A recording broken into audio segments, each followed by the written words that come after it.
Hi viewers, like and share subscribe to my channel. ఈరోజు మనం బృందావన గోశాలకు వచ్చామండి. ఇది ముప్పారం విలేజ్, ధర్మసాగర్ మండలం, హన్మకొండ జిల్లా, అంటే మన పాత వరంగల్ జిల్లాలో ఉంది. ఈ గోవులన్నీ ఇందులో ఆవులు, కోళ్ళాగలు, ఎడ్లు అన్నీ ఉన్నాయి. ఇవన్నిటిని కోతకు అమ్ముతున్న వాటిని మన వాళ్ళు గో సంరక్షకులు, పోలీసు వాళ్ళు దొరకబట్టి తీసుకొచ్చి గోశాలలో అప్పచెప్పినవి. ఎవరైనా పెంచుకోవాలనుకుంటే ఇక్కడ సుధీర్ సార్ గారిని సంప్రదించి, సుధీర్ కుమార్ మన కాలేజీలో ప్రొఫెసర్గా పనిచేస్తూ ఉంటారు. హన్మకొండలో నంది హిల్స్ కమాన్ దగ్గర సార్ వాళ్ళ ఇల్లు ఉంటుంది. మన ఫామ్స్ సార్ వాళ్ళు ఇస్తారు.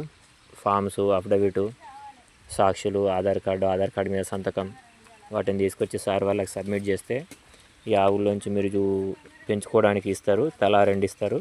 ఎవరైనా ఇంట్రెస్ట్ ఉన్న వాళ్ళు కాంటాక్ట్ కాగలరు.